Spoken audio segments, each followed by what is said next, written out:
मध्य Israel में Israel defence forces के एक बड़े आर्मी बेस में है, जहां हमास के हथियारों का सबसे बड़ा जखीरा है। न सिर्फ हथियारों का, बल्कि जिन वाहनों से आकर उन्होंने 7 अक्टूबर की घटना को अंजाम दिया था और जिनसे पता चलता है कि क्या क्या हथियार और किस तरह के वाहन आज की तारीख में भी वो आईडीएफ के खिलाफ इस्तेमाल कर। ये देखिए, ये मिनी जीप है, इसे पिकअप जीप भी कहते हैं, पिकअप ट्रक भी कहते हैं।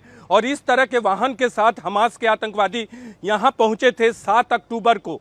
इजराइल की सीमा पर 51 किलोमीटर की सीमा पर इन्हीं बड़ी बड़ी गाड़ियों के साथ, खुली जीप के साथ पहुंचे थे। बाद में जब इजराइल डिफेंस फोर्सेज के जवानों के साथ उनका एनकाउंटर हुआ तो ये खुली जीप पकड़ी गई हैं। न्यूज 18 इंडिया पे हम लगातार आपको एक एक पल की अपडेट दिखा रहे हैं। न सिर्फ ये बड़े बड़े वाहन है, बल्कि उसके साथ बड़ी संख्या में कारतूस भी बरामद किया गया है। उनके साथ कुछ वैसे सामान बरामद किए गए हैं जिनसे आपको पता चलेगा कि कितनी बड़ी तैयारी के साथ वो पहुंचे थे। ये देखिए, एक तरह का दूरबीन है, कारतूस है, इसमें कारतूस भरे जाते। इन बुलेट्स देखिए, ये कारतूस रखने वाला डिब्बा है। ये बड़े बड़े बैग, उनके कपड़े, उनके ड्रेस, बड़े बैग, और इसमें भर के कारतूस लाया गया था। और हम आपको दिखा रहे हैं न्यूज 18 इंडिया पे इस वक्त एक्सक्लूसिव तस्वीरें। सबसे ज्यादा जखीरा हमास के आतंकवादियों का इजराइल डिफेंस फोर्सेज के इसी बेस पे, न सिर्फ एक तरफ, दूसरी तरफ भी आपको ले चलते हैं, वहां की तस्वीरें भी दिखाते हैं। न्यूज 18 इंडिया पे हम आपको दिखा रहे हैं हमास के आतंकवादियों के पास कैसे कैसे हथियार है। पुराने कुछ हथियार जरूर दिखेंगे, लेकिन हमला इतना जोरदार था कि पूरे इजराइल के अलावा दुनिया को हिलाकर रख दिया। ये देखिए, कारतूस के साथ, इतनी बड़ी संख्या में कारतूस के साथ 1500 आतंकवादी आए थे।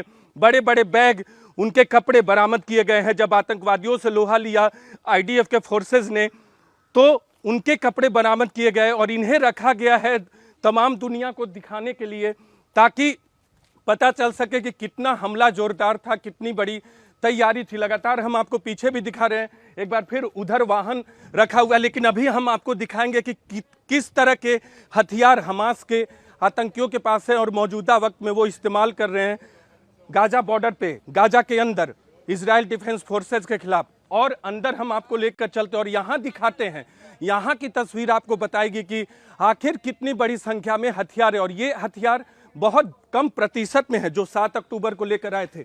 ये तस्वीरें आप देख सकते हैं, ये तस्वीरें आपको दिखा दे anti aircraft rocket, anti aircraft. सबसे पहले आपको दिखा दे, ये एंटी एयरक्राफ्ट है।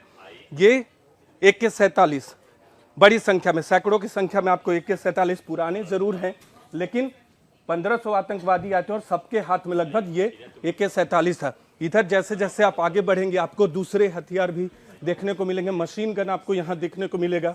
मशीन गन के अलावा उसके कारतूस, गोलियां, ये देखिए, ये मशीन गन है, कारतूस यहाँ कारतूस, कितना कारतूस है उससे आपको अंदाजा लग सकता है। ये मैगजीन इस तरह के कारतूस के साथ बैग में भर के लाए थे, डिब्बे में भर के लाए थे। ये मैगजीन आपको दिख रहा होगा, इसके अंदर भी कारतूस है इन्हीं बंदूकों के। और ये RPG रॉकेट लॉन्चर है। बड़े RPG को अगर कहीं मारना चाहे बेस पे या फिर किसी मकान पे, किसी आर्मी की गाड़ी पे, तो इस रॉकेट लॉन्चर का इस्तेमाल होता है। इसमें RPG 29 लगता है, फिट होता है और दूर से मारते हैं। टैंक के खिलाफ भी इसका इस्तेमाल, तोप के खिलाफ भी करते हैं। ये RPG-7 रॉकेट लॉन्चर्स है। RPG-7 जो होता है उसे इसमें फिट किया जाता है और फिर हिट किया जाता है। घरों पे इसका इस्तेमाल होता है। न्यूज 18 इंडिया आपको लगातार तस्वीरें दिखा रहा है। और इधर दूसरी तरफ आपको दिखाते हैं, ये तैयारी थी। फेंसिंग जब तोड़ी गई उसके लिए एक्सप्लोसिव फ्रेम बनाए गए थे। ये एक्सप्लोसिव फ्रेम बनाए गए थे इसके जरिए बनाकर, और ये फेंसिंग तोड़ने के लिए इस्तेमाल किया गया।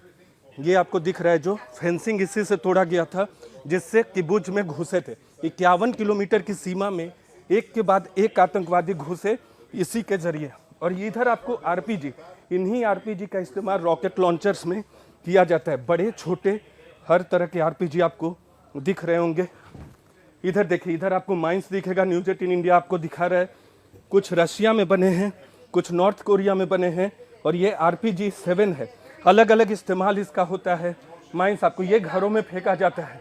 ये ग्रेनेड है, ये बड़ा ग्रेनेड है, घरों में फेंक दिया आपने तो वहाँ धमाका होगा और करीब 100 मीटर तक इसका असर होगा। शार्पनेल्स इससे बड़े बड़े निकलते, बहुत शार्पनेल हमने देखे कि बुर्ज के घरों में वो इसी ग्रेनेड से निकले हुए हैं। तो ये माइंस आपको यहाँ दिख रहा है, पहले भी हमने दिखाया था, लेकिन ये हथियारों का सबसे बड़ा जखीरा हम आपको दिखा रहे हैं। हमास के पास ऐसे ऐसे हथियार हैं और हम आपको बताना चाहते हैं इसके जरिए कि इन्हीं हथियारों का इस्तेमाल आज की तारीख में भी आईडीएफ फोर्सेस के खिलाफ हमास के आतंकवादी कर रहे हैं। एक बार फिर 360 डिग्री आपको तस्वीरें दिखा दे, न्यूज़ 18 इंडिया आपको दिखा रहा है कि किस तरह के बड़े बड़े हथियार, पुराने जरूर हैं लेकिन हमला जोरदार था, इजराइल को भी हिला देने वाला था। और यही वजह है कि आज इजराइल गाजा के अंदर है और हमास के आतंकवादी इसी तरह के हथियारों का इस्तेमाल आज भी इजराइल के खिलाफ कर रहे हैं।